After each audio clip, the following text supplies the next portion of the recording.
नमस्कार दोस्तों, मैं अर्पिता सिंह एबी न्यूज़ में आपका स्वागत करती हूँ।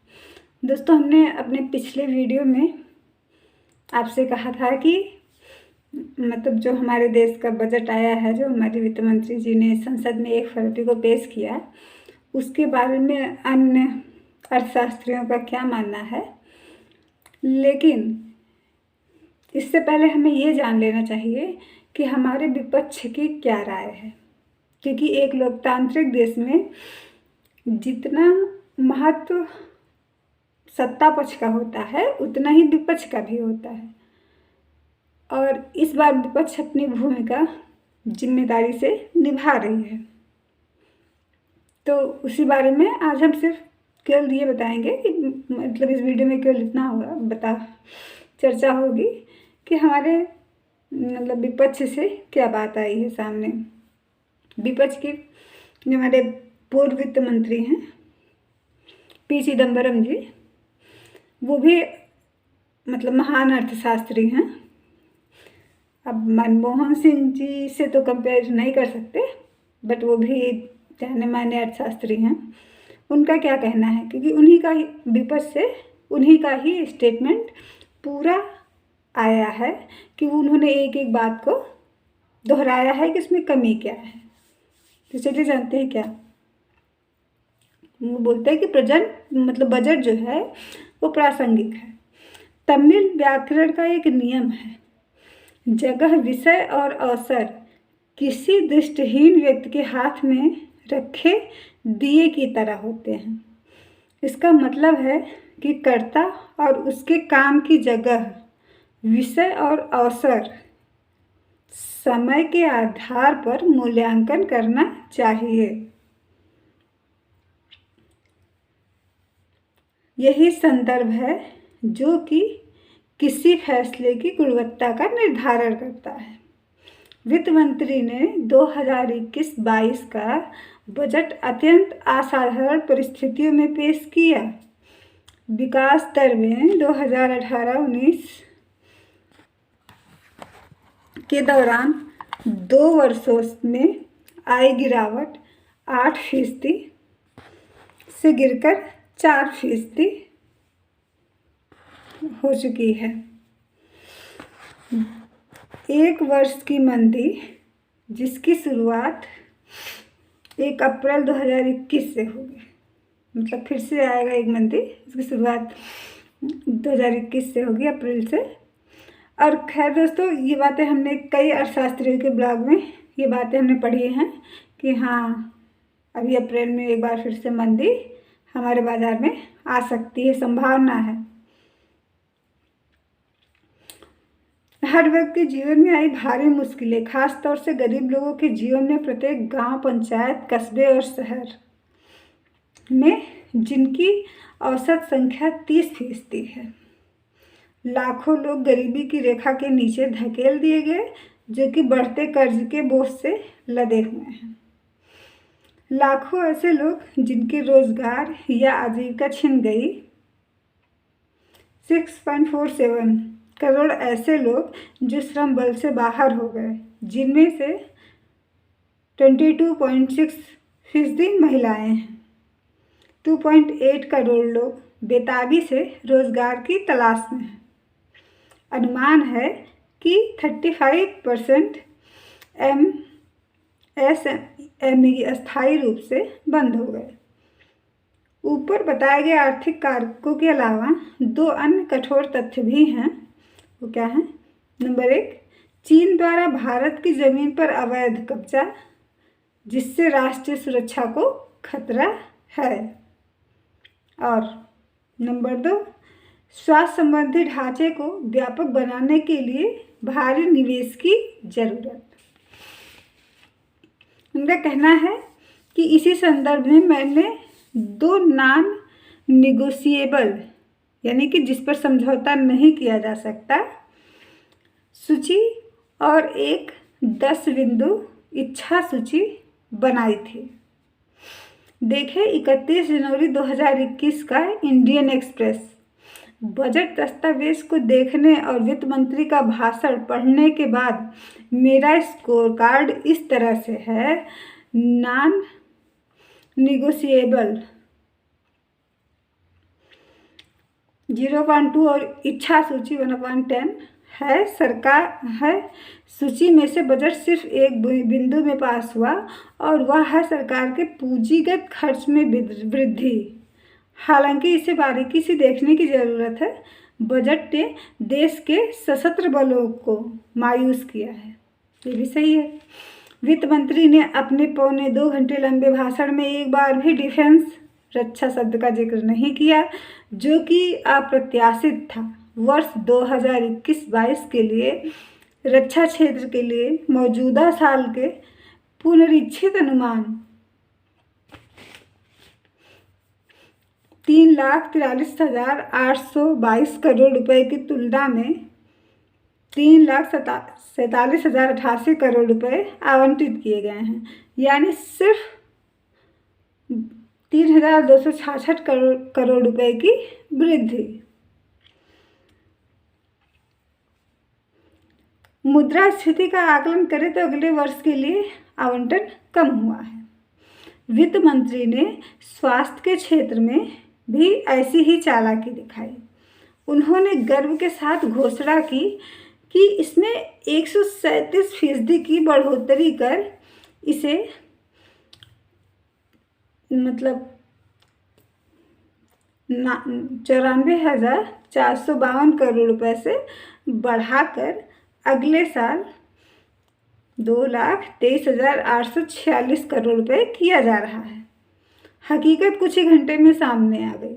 बजट एक नज़र में पेज नंबर जो वो बजट का उन्होंने पेश करा था, उसका जो पेज नंबर 10 था, उसमें लिखा जो विभाजन को उसमें उजागर किया गया था कि बजट के विभाजन ने सही आंकड़े उजागर कर दिए।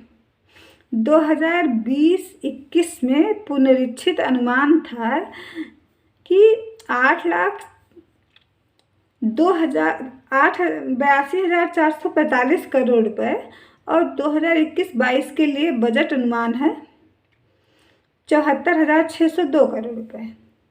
बढ़ोतरी तो छोड़िए, आवंटन में भी कमी की गई है। जादूगर ने आंकड़ों को बड़ा दिखाने के लिए चुपके से इसमें टीकाकरण अभियान के एक बार की लागत, पेयजल एवं स्वच्छता विभाग का आवंटन और राज्यों को जल एवं स्वच्छता तथा स्वास्थ्य के लिए वित्त आयोग मिलने वाले अनुदान को भी जोड़ दिया है। दोनों नॉन निगोशिएबल को अलग रख भी दिया जाए तो वित्त मंत्री के पास अर्थव्यवस्था के निचले पायदान के 20 से 30% परिवारों या MSME और उनके बेरोजगार कर्मचारियों के लिए एक शब्द धन की बात तक नहीं था। उन्होंने दूर संचार, बिजली, कंस्ट्रक्शन, खनन, उड्डयन और यात्रा, पर्यटन तथा आतिथ्य जैसे बीमार क्षेत्रों के लिए क्षेत्र विशेष पर आधारित प्रोत्साहन की घोषणा नहीं की। उन्होंने GST दरें भी नहीं घटाई। इसके उलट उन्होंने पेट्रोल और डीजल सहित अनेक उत्पादों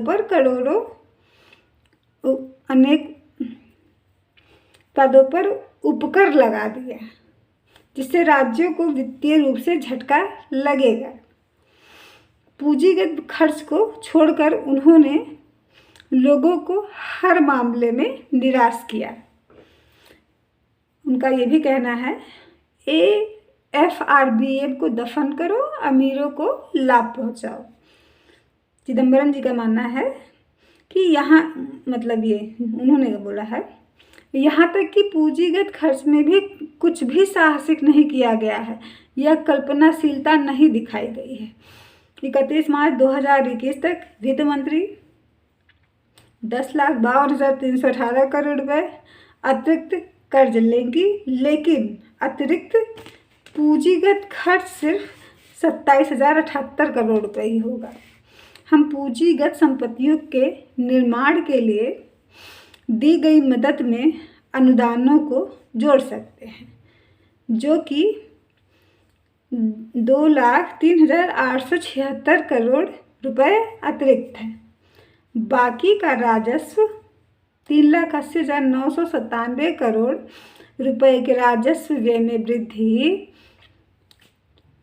4,65,773 करोड़ रुपए की राजस्व प्राप्तियों में कमी और 1,78,000 करोड़ रुपए की विनिवेश आय में कमी के कारण हुआ। वित्त मंत्री के दावे कि उन्होंने सिर्फ खर्च किया के विपरीत 9.5% के राजकोषीय घाटे से पता चलता है कि सच यह है कि उन्होंने बजट के अनुरूप कर और गैर कर राजस्व संग्रह नहीं किया और न ही वह राजस्व खर्च को बजटीय राशि की सीमा में सीमित रख पाई। उनके पास इस अंतर को पाटने के लिए कर्ज लेने के अलावा कोई विकल्प नहीं था। गरीब प्रवासी मजदूर और दैनिक वेतनभोगी, छोटे किसान, MSME के मालिक, बेरोजगार और उनके परिवार और मध्यम वर्ग खुद को ठगा महसूस कर रहा है। उन्होंने अपनी हताशा सोशल मीडिया में व्यक्त की है क्योंकि अखबारों में उनके लिए जगह नहीं बची। FRBM वित्तीय दायित्व और बजट प्रबंधन को दफन करने और अमीरों को लाभ पहुंचाने वाले बजट की दिशा दिखाने के पीछे सोचा समझा दिमाग तो था, लेकिन इसमें जरा भी संदेह नहीं कि वहाँ दिल नहीं था। दोस्तों, हम आपको बता दें कि ये जो पी चिदम्बरम जी हैं, ये जब कांग्रेस का गवर्नमेंट था तो ये हमारे यहाँ के फाइनेंशियल मिनिस्टर भी हैं, रह चुके हैं और इन्हें अर्थशास्त्र का काफ़ी अच्छा ज्ञान है। अगर आप मतलब एक अपोजिशन का तो काम है, आप लोग सोच रहे होंगे कि अपोजिशन का तो काम ही है सवाल उठाना, लेकिन ऐसी बातें नहीं होती हैं। अगर जिस पे मतलब बहुत सारी बातें ऐसी होती हैं जिस पे दोनों का समर्थन होता है और बिना समर्थन के कोई भी चीज़ पास भी नहीं होती। लेकिन रही बात ये तो सत्ता पक्ष पे मतलब सत्ता पक्ष का अधिकार है कि वो बजट पेश करे, लेकिन विरोधी पार्टी जो होती है, अपोजिशन जो है, उसे अपने सवाल रखने के अधिकार से वंचित वो नहीं कर सकती है। तो पी चिदम्बरम जी ने अपनी बातें रखी। आप अगर उन्हें विपक्ष के नेता के तौर पे ना भी देखें, एक अर्थशास्त्री के तौर पे देखें, तो भी इसमें साफ पता चलता है कि उन्होंने कुछ भी गलत नहीं बोला है। और ये सही है कि पी चिदम्बरम जी की आज तक की राजनीतिक सफ़र को देखा जाए तो उन्होंने कभी भी राजनीति को हथियार नहीं बनाया है, उससे कोई दुश्मनी नहीं निकाली है।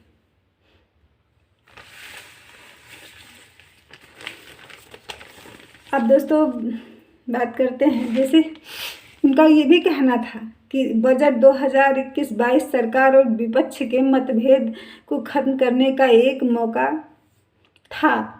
यह अत्यंत गरीब वर्ग, किसानों, प्रवासी मजदूरों, MSME सेक्टर, मध्य वर्ग और बेरोजगार जैसे वर्गों के साथ नीतिगत रूप से और सरकार की काहिली के कारण जो कुछ गलत हुआ उसे दुरुस्त करने का भी मौका था। मगर सबसे अधिक ज़रूरतमंद लोगों को उनके भाग्य भरोसे छोड़ दिया गया। चूँकि मुझे किसी तरह की उम्मीद नहीं थी, लिहाजा मुझे कोई हताशा नहीं हुई, लेकिन लाखों अन्य लोग ठगा महसूस कर रहे हैं। अब आपकी क्या राय है दोस्तों? आप कमेंट बॉक्स में मतलब निडा रख सकते हैं।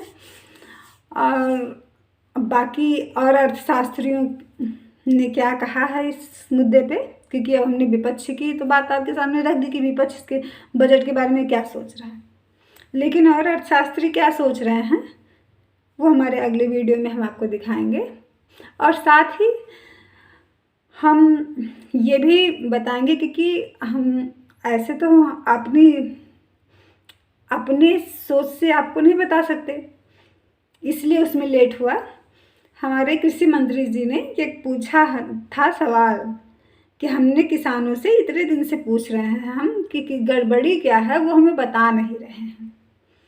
तो किसान बेवकूफ़ हैं कि उन्हें पता ही नहीं है कि गड़बड़ी कहाँ है, वो बता ही नहीं रहे, तब भी वहाँ बैठे हैं। तो दोस्तों, हम कोशिश करेंगे कि हम कुछ किसान वर्ग के लोगों से मिलें और उनकी राय जानें, और जब हम मतलब हमें लगेगा कि हाँ पूरा हो चुका है मेरा सर्वे, तो हम ज़रूर आपके सामने उनका पक्ष रखेंगे।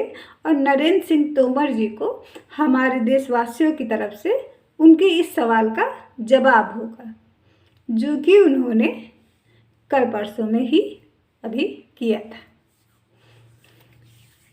और बाकी अभी तो कल के वीडियो में हम आपको और अर्थशास्त्रियों के बारे में बताएंगे। लेकिन हाँ, ये जब बजट नहीं आया था उसके पहले भी एक अर्थशास्त्री ने ये लिखा था, जब ब्लॉग, उन्होंने भी अपने ब्लॉग में लिखा था कि अगर भारत कर्जा ले रहा है तो उस कर्जे का निवेश वो सोच समझ के करे। लेकिन इस बजट में ऐसा कुछ भी नहीं दिख रहा है कि वो कर्जे का निवेश सोच समझ के कर रहा है। धन्यवाद। अगर आपको हमारा वीडियो पसंद आया, क्या आपको लगता है कि हाँ हमने कुछ ऐसा कहा जिससे आपको मतलब कुछ भी सही लगा है, तो प्लीज़ इसे लाइक और शेयर ज़रूर करिए और इसे सब्सक्राइब भी करिए, क्योंकि जब हमारे सब्सक्राइबर होंगे तो हमारा भी कॉन्फिडेंस लेवल हाई होगा और ये चैनल भी चलता रहेगा। जय हिंद, जय भारत।